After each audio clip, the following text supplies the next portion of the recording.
Salut à tous, on se retrouve vidéo concernant le mercato d'été 2022 et on va reprendre un petit peu les bases, on va recommencer à parler de très très gros dossiers parce que la saison est quasiment terminée. Il va falloir quand même préparer le mercato pour les grosses équipes et je pense réellement, comme je l'ai déjà dit depuis quelques semaines, qu'il y aura de très très gros transferts et beaucoup de mouvements, donc ce sera à suivre de très très près.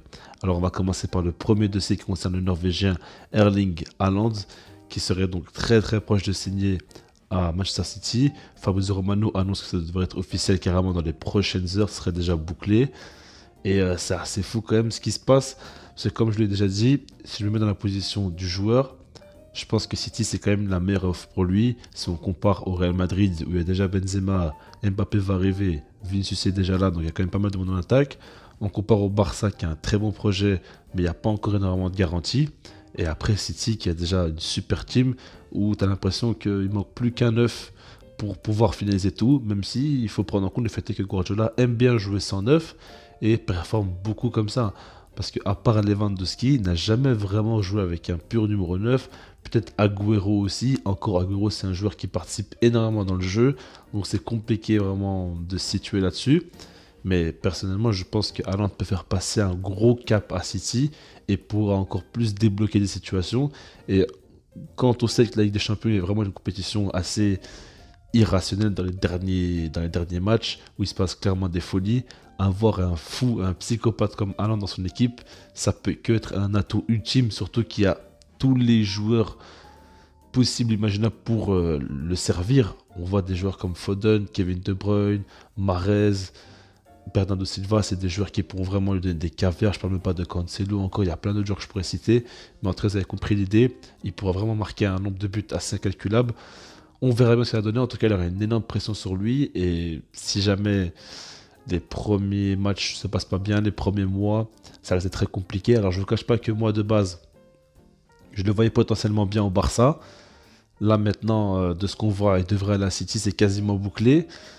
Ça me surprend un petit peu par rapport au fait que le Barça n'a pas été assez vif, on va dire, par rapport au JCVC. Ils prennent un petit peu de temps à le signer, ils prennent un peu de temps à accélérer. J'ai l'impression qu'ils ne veulent pas non plus faire de Haaland leur priorité. Maintenant, ce qu'il faut bien se dire, c'est qu'il y aura d'autres coups à faire et que le Barça pourra quand même faire un très très gros mercato. De toute façon, je ferai un gros point sur le mercato du Barça dans les prochains jours, voire prochaines semaines.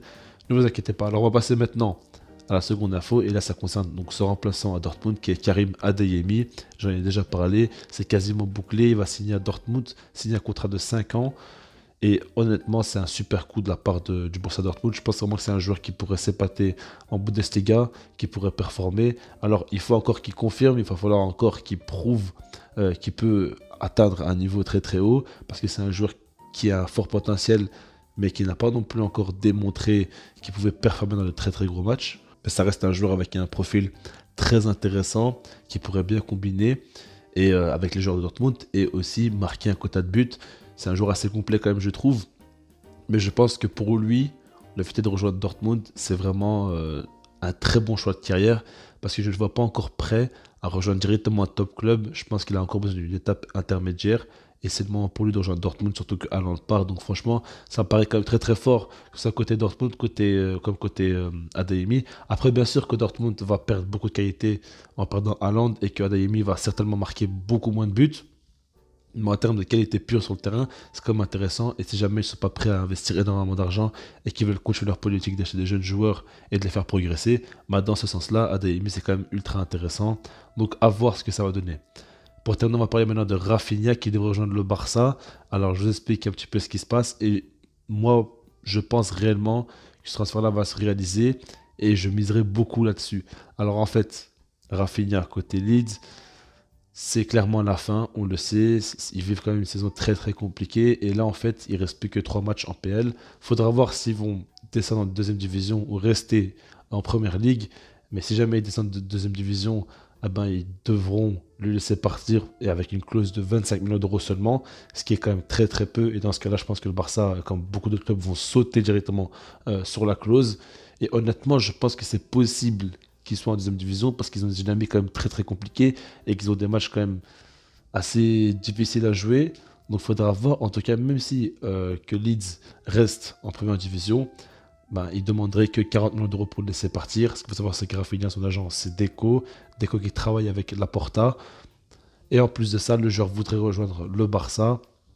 On parle du fait que son transfert n'est pas forcément lié à la prolongation ou non d'Ousmane Dembélé et que le Barça veut se renforcer au poste d'ailier, surtout qu'Adama Traoré ne va pas rester, que Trincao devrait non plus pas revenir en prêt, enfin revenir de prêt et rester pour jouer.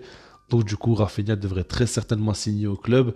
Et honnêtement, je suis assez content. Alors j'ai vu que pas mal de gens ont un petit peu des doutes sur lui. Personnellement, je suis pas forcément pessimiste par rapport à lui. Je lui fais plutôt confiance. C'est un joueur quand même qui s'est bien aguerri, je trouve, en première ligue, qui est vraiment très intéressant par rapport à son profil.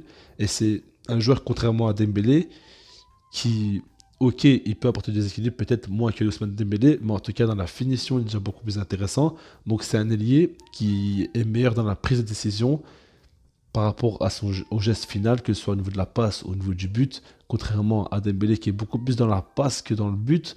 Et par rapport aux déséquilibres, il pourra beaucoup l'apporter. Et je pense que sous Xavi, qui lui donnera un rôle beaucoup plus précis, parce qu'à Leeds, il est beaucoup trop souvent amené à créer le chaos, mais vraiment par lui-même, et devoir faire limite des exploits, surtout qu'en Première Ligue, chaque match est très dur à jouer. Là, avec Xavi, un championnat comme la Liga, je pense qu'il correspond un peu mieux. Il pourrait vraiment faire de très très belles choses, je pense, et qui pourrait beaucoup le faire progresser, surtout qu'il a seulement 25 ans, qu'il est encore loin de son prime, qu'il pourrait encore beaucoup progresser donc. Et j'attends vraiment avec impatience de voir ce que Rafinha pourra apporter. En tout cas, pour moi, c'est un super transfert, c'est une super idée. Et comme je vous l'ai dit, moi j'y crois fortement, je pense vraiment que ça va se réaliser par rapport à tout ce que je vous ai dit. Déjà, c'est sûr qu'il va quitter Leeds. Et après, le Barça est un des clubs intéressés, son agent aide beaucoup ici aux négociations. Et de ce que j'ai compris, il voudrait rejoindre le Barça, pas mal de médias quand même qui l'ont confirmé. Donc on verra. Mais en tout cas, ce qu'il faut savoir, c'est que le Barça attend quand même la fin de saison de Leeds pour voir s'il sera en deuxième division ou non. Et après, normalement, ils vont sauter sur le joueur et donc essayer de le faire venir le plus tôt possible.